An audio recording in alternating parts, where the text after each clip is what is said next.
Oh my life, it's been such a long time, and I am so sorry that it has been, because I don't know, I just lost my mojo a little bit with going live, and it's mostly because I think in the UK here we are starting to get our restrictions lifted a little bit, and so I'm just really aware that people are busy with doing stuff in real life now. But let's get folding.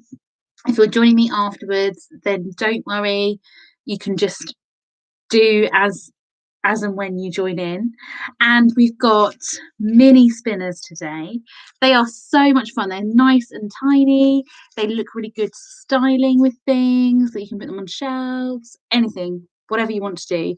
And the beauty of these is that you just literally fold 6 tiny squares. So I use 5 by 5 centimeter squares. You just use those and nothing else. No glue whatsoever. It literally just interlocks together. So let's get started. I'm going to just put my screen down so you can see what I am doing. And every square is folded in exactly the same way. So here's my first 5 by 5 centimeter square, and I'm going to fold it in half diagonally. If you are using patterned paper, you want to start with your pattern face down. Hi, Julie. Hi, Sophia.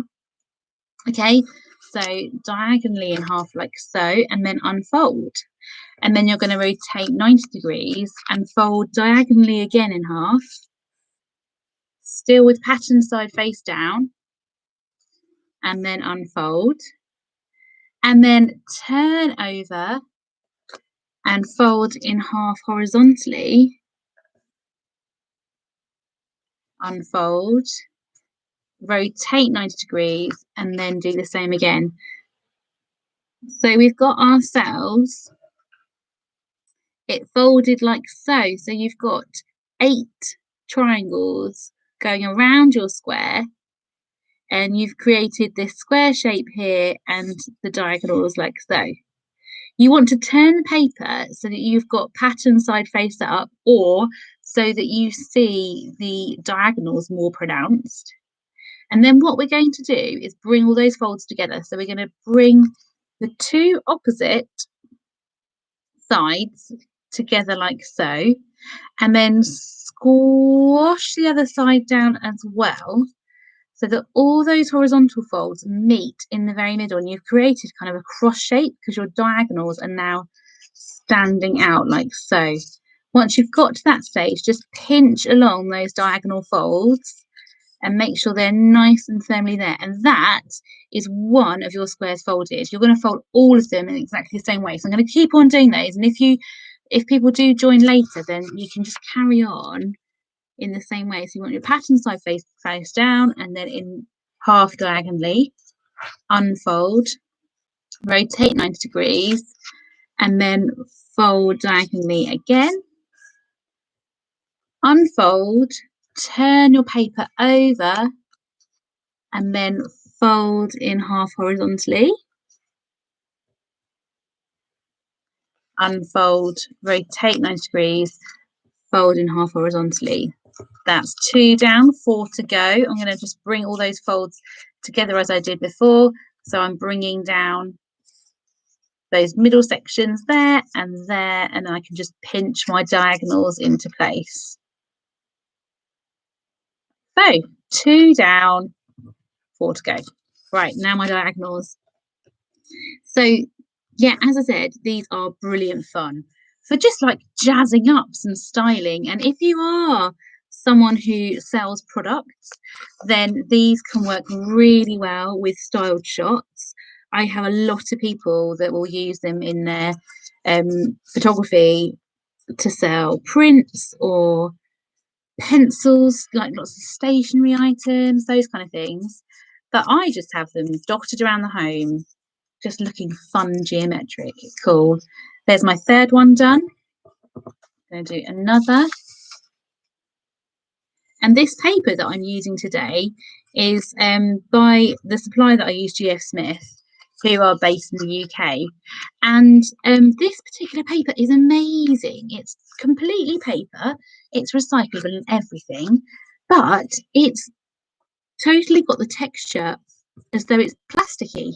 It's fascinating, and it's just got this really lovely feel for folding. When I first ordered it, I was a bit skeptical that it was going to end up being possible to fold, but it does, and it's just so smooth and lovely. So I am really enjoying using this paper, as well as the fact that it is just such a lovely colour. Right, so diagonally in half, I've done 4. I'm on my 5th one here. Turn over. In fact, yesterday I ran a workshop for making clocks. Unfold, rotate 90 degrees and fold again. And I used this paper as part of the clock paper, and it just works so well. It's so bright and vibrant, and as I said, just the way it does fold, it just looks so smooth and lovely, and so it works really nicely. Right, my last one. So all 6 are folded in exactly the same way, and then I'm going to show you how to put them all together. Now, it might be that you need to spend a little bit more time than the time of this video working out how they go together, and that's fine. Unfold and rotate, because it can be a bit fiddly, but if you keep remembering the principle that I'll tell you, then you shouldn't go wrong, and you should be able to just keep persevering and get there. It's a little bit like, I don't know whether any of you followed me when I was doing the lives on Instagram, but I had photo cubes on there, and they are similar. They are ones where you need to just persevere with them slotting together, because you'll get there. Okay, so what we're going to do is remember that on each of these modules, you have what I'm going to call 2 arms and 2 pockets. So when they are acting as arms, they're going to go inside pockets. And when you have pockets, they're going to go inside arms. You will always have opposites on each of your shapes. Okay, so you never will have an arm next to an arm, or a pocket next to a pocket. It will always be an arm and then a pocket, and then an arm and then pockets. Okay, they never will be next to each other. That's just something you've got to remember, so that it will help you when you put it all together. So here I'm going to call this one an arm, and then this one is a pocket on this shape. So this arm is going to go literally inside the pocket, like so, and line it all the way up so that the triangles are completely slotted together. So this one is going inside this one here at a right angle.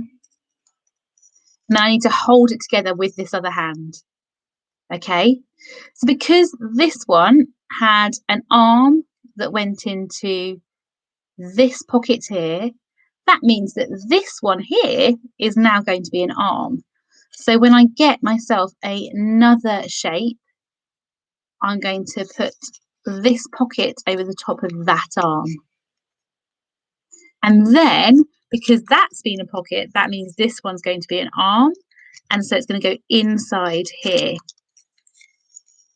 Let me just do that. It is fiddly, guys. So it just takes a little bit of patience and perseverance. There. So now when you look, I have got it so that they're all going into one another. So here I've got this pocket is going over that arm, that pocket's going over this arm, and that pocket is going over the other arm. So when I look at it, I now can see that here, this is acting as a pocket over this arm. So that means that this will be an arm as well. So I'm going to put a pocket over the top of there, which then means that the one next to it will be an arm. So I'm going to put that inside here. And I'm going to keep working my way around until I have got them all interlocking exactly that way. So remember, arms and pockets will never be next to each other. They will always be opposite each other instead.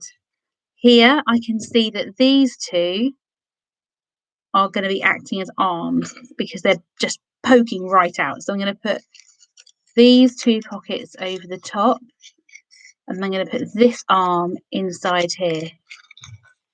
Now, a way to do this, if you're struggling and to work out which ones are arms and which ones are pockets, what I would do, I'm going to show you on my last piece, what I would do to help you is get yourself a pencil or a pen, and then you're going to mark on which ones will be the arms. And that means that the dots that are on your arms are always going to have to be hidden by the other ones. Okay, I marked my last piece. So my last piece here, if I decide that these 2 will be the arms and these 2 will be the pockets, so on the arms, so this is if you are struggling to remember which one's which, because this is a dark color, I'll use a white pen.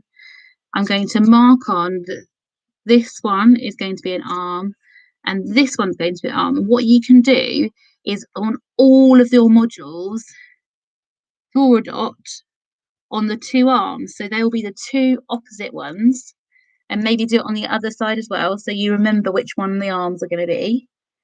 And you've got to remember that that means that they are going to be hidden. You will then not see those. So when I'm putting this last piece in, if I know that those 2 are my arms, that means they're going to go inside these 2 here.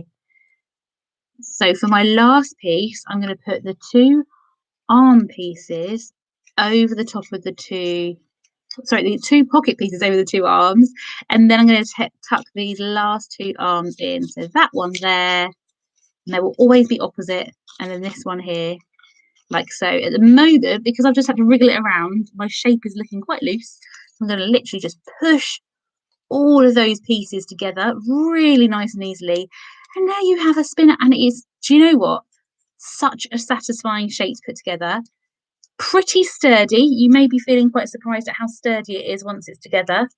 And look at that, they already look so lovely. So there you go, share what you've made, and please tag me when you put things online as well, so I get to see what you've made, and so do other people. And let me know if there's anything particular that you would like me to do in next week's mini make. I'm going to try and be a bit more regular again. So yeah, do let me know what you fancy making. Otherwise, have a fabulous week. See you soon.